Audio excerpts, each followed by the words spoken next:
DKP super support में आपका फिर से एक बार स्वागत है। मेरा नाम है दीपक कुमार पाठक।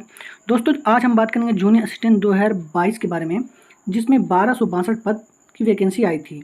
इसकी परीक्षा 27 अगस्त 2023 को हो चुकी है और बहुत से बच्चे एग्ज़ाम में भाग लिए, यानी कि 21,900 कुछ बच्चे एग्ज़ाम में भाग लिए। तो दोस्तों, इसके आज कट ऑफ कितना जाएगा इस पर बात करेंगे।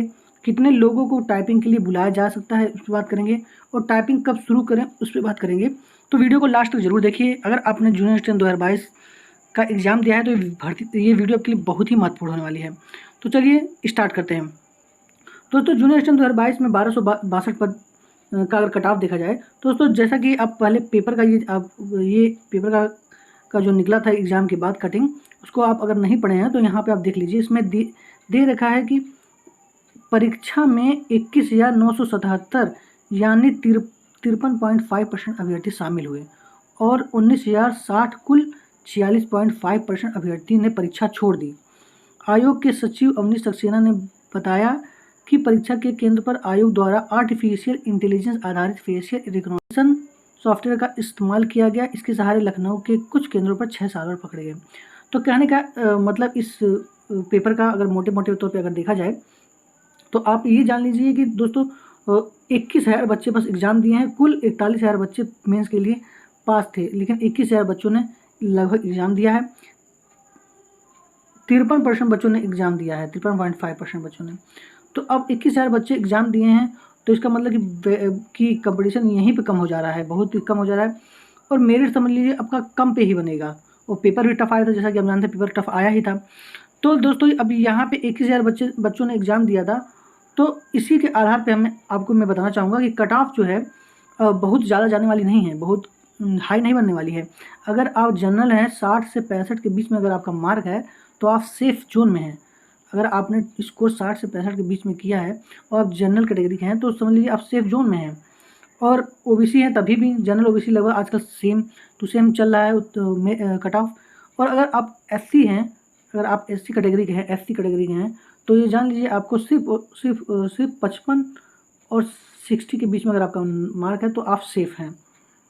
और अगर आप एसटी हैं तो समझ लीजिए कि 50 से 55 के बीच में है, अगर आपका मार्क है तो आप सेफ हैं। तो ये दोस्तों मैं सेफ बता रहा हूँ। और अगर दोस्तों आपका जनरल ओबीसी से 63 से 68 के बीच में है तो समझ लीजिए आप निश्चित आप टाइपिंग के लिए क्वालिफाई हैं। तो ये एकदम श्योर वाला नंबर है। 63 से 68 के बीच में अगर आपने पाया है तो जान लीजिए आप टाइपिंग के लिए 99% बुलाए जा सकते हैं। पेपर को देखते हुए पेपर बहुत टफ आया था, बहुत बच्चे इस पर थोड़ा दुखी थे कि बहुत पेपर इतना टफ नहीं आना चाहिए था। तो दोस्तों, अगर पेपर टफ आया तो सबके लिए टफ है, ज़्यादा टेंशन मत लीजिए।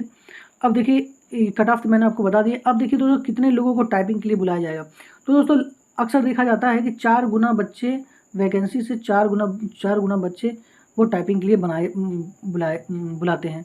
तो 1262 का अगर 4 गुना करेंगे, 12 चौक 48, लगभग 5,000 बच्चों को, मोटे मोटे तौर पे 5,000 बच्चों को वो टाइपिंग के लिए बुलाएंगे।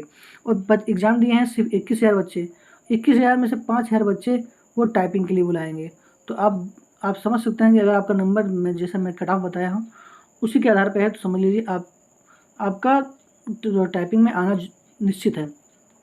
अब 5,000 बच्चे जब टाइपिंग में बुलाएंगे दोस्तों, तो अभी कुछ लोग ये सोच रहे होंगे कि यार मैं टाइपिंग कब से शुरू करूँ, टाइपिंग अभी से शुरू की रिजल्ट को मैं इंतज़ार कर लूँ। दोस्तों, बस ये जान लीजिए जैसा मैंने कट ऑफ बताया, अगर उस कट ऑफ के आसपास अगर आपने किया है, नंबर किया है उतना, अगर आपने अंक का आपका कट पिट के आ रहा है तो आप टाइपिंग स्टार्ट कर दीजिए। अब नहीं करेंगे तो कब करेंगे।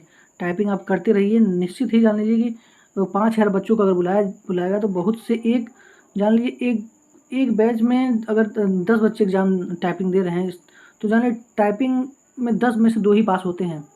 तो टाइपिंग को आप हल्के मत लीजिए। टाइपिंग निश्चित तौर पे आप लगातार लगे रहिए। टाइपिंग थोड़ा सा कठिन है, हिंदी थोड़ा कठिन माना है तो टाइपिंग आप करते रहिए। आपका नंबर अच्छा है तो ज़रूर टाइपिंग करिए, अभी से ही करते रहिए।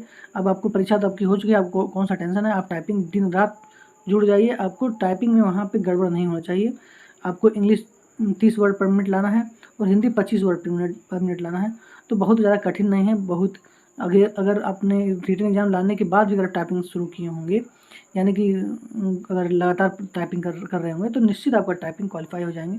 टाइपिंग कैसे करना है, टाइपिंग को किस तरह का करना है, क्या क्या उसमें ज़रूरी सावधानियाँ हैं, उससे संबंधित मैंने अपने चैनल पर वीडियो डाल दिया है, उसे ज़रूर जाके आप देख लीजिए। बहुत ही महत्वपूर्ण जानकारी है टाइपिंग से संबंधित। तो दोस्तों आशा करता हूँ वीडियो आपको बहुत पसंद आया होगा, और अगर कोई त्रुटि हो जाती है तो उसके लिए मैं क्षमा चाहूँगा, क्योंकि मैं ये अपने अनुभव के आधार पर मैंने वीडियो बनाया है। तो इसे आप ऑफिशियली नहीं मान सकते हैं, ये मेरे अनुभव के आधार पर मैंने बताया है। तो इसी तरह की संभावना हो सकती है, इसलिए आप आयोग के रिजल्ट का इंतज़ार करिए, वो कट ऑफ कितना बनाती है उस वही क्लियर होगा। मैं तो बस संभावना आपको बता रहा हूँ, बस आपको आइडिया हो जाए, आप थोड़ा सतर्क हो जाएं आगे स्टेप के लिए। थैंक यू, धन्यवाद, वंदे मातरम।